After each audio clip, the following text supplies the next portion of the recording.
Hello netizen.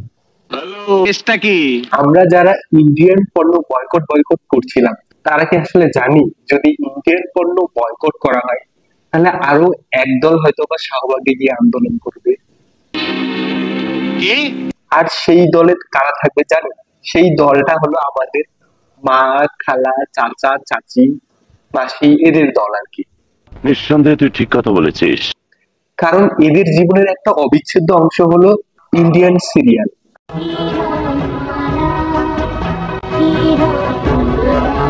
এরা জীবনের সবকিছুর সাথেই কম্প্রোমাইজ করতে পারে, কিন্তু ইন্ডিয়ান সিরিয়ালের সাথে কম্প্রোমাইজ। তো সেদিন ইন্ডিয়ান একটি সিরিয়ালের প্রোমো আমার চোখে পড়লো, আর সেই সিরিয়ালের নাম হলো রাঙামতি তীরন্দাজ। তো চলুন আমরা এবার সেই প্রোমোটার একটু রিভিউ করি। খুশি হলাম তোমার কথা শুনে। আমি আছি আপনাদের সাথে জিলাপি ভাই, এবং আপনারা আমার সাথে থাকুন একটা সুন্দর সময় উপভোগ করার জন্য। সময় কম, শুরু কর। সিরিয়ালের প্রোমো শুরুতেই আমরা দেখতে পাই ইন্ডিয়াতে টিকটক বন্ধ হওয়ার কারণে মুখে ভারী মেকআপ করে তীর নিয়ে কামরাঙ্গা পাড়াচ্ছে একটি মেয়ে। আর সেই মেয়েটি রাঙামতি। তো সেই কামরাঙ্গা পাড়ানো রাঙাবতীকে দেখে ফেলবে এই মানবী রূপী কটকটি,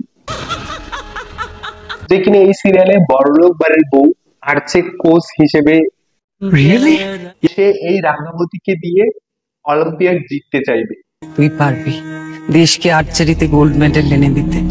যথারীতি তার বাড়ির বড়লোক বউ, যারা কিনা সারাদিন চায়ের কাপে বিস্মের সাথে ব্যস্ত থাকে, তারা এর ঘোর বিরোধিতা করবে।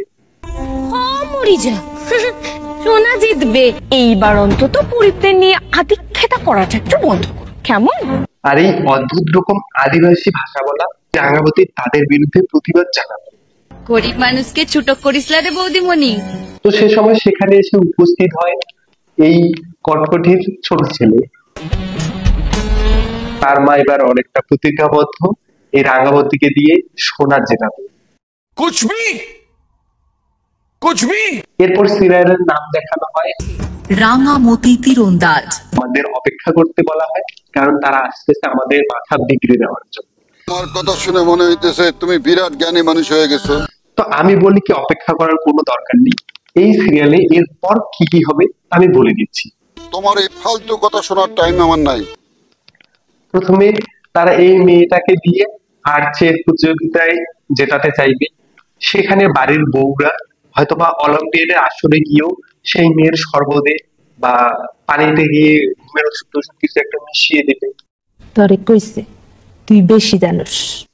তো এরপর আর্চে জিতলো কি না জিতলো সেটা বিষয় না, বিষয় হচ্ছে টিআরপির উপর ডিপেন্ড করে এবার একটা তো বিয়ে দিতেই হবে সিরিয়ালে। ঠিক বলেছো। আমারও বিবাহের আলাপ চলতেছে। এই যে ছেলেটাকে সিরিয়ালে দেখানো হলো, এই ছেলেটা নিশ্চয়ই কোনো প্রেমিকা কিংবা বিয়ে ঠিক হয়ে থাকবে, কিন্তু পরিশেষে সেই বিয়েটা হবে রাঙাবতীর সাথে। আমি কি পারবো? হ্যাঁ, আর এখানে একটা টুইস্ট আছে। এই যে বিয়েটা হবে সেটা উড়ন্ত সিঁদুর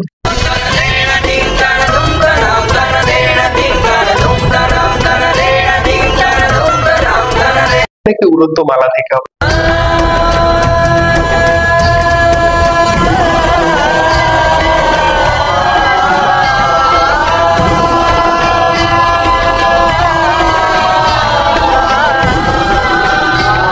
সেটা জানতে হলে আমাদের সিরিয়ালটা দেখতে হবে। ঠিক আছে ঠিক আছে।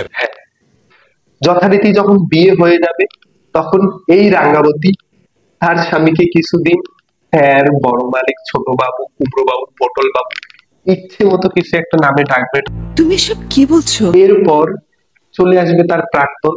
এরপর তারা দুজন মিলে একজন স্বামীর কাছে কান্নাকান্নি শুরু করবে। এবার তার শাশুড়ি চাইবে তাকে প্রতিষ্ঠিত করতে। তুই পারবি। শুরু হয়ে যাবে গ্রামের মেয়েকে শিক্ষিত করার লড়াই। এটা কি ধরনের পাগলামি? এই মেয়ে বই পড়ুক আর না পড়ুক, পারুক আর না পারুক, পরীক্ষা দিয়ে দিয়ে একের পর এক পরীক্ষায় ফার্স্ট হবে। পরীক্ষায় যাতে খারাপ করে সেজন্য বাড়ির বউরা সবাই মিলে কোমর বেঁধে নকলের অভিযোগ চাপাতে চাইবে, কিন্তু না, এই মেয়ে তারপরেও ফার্স্ট হবে। এইটাও সম্ভব?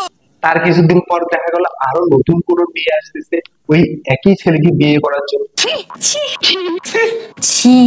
যেহেতু সিরিয়াল দেখে মনে হয় ভারতের ছেলের সংখ্যা খুবই কম, প্রত্যেকটা বিবাহিত ছেলেকে বিয়ে করার জন্য 4-5টা মেয়ে লাইন দিয়ে থাকে। But how it possible? জানি না বড় মালিক। তো এরকম কামড়াকামড়ি করতে করতে সিরিয়ালটা শেষ হয়ে যাবে কোনো একদিন। खत्म, टाटा, गुड बाय, गया।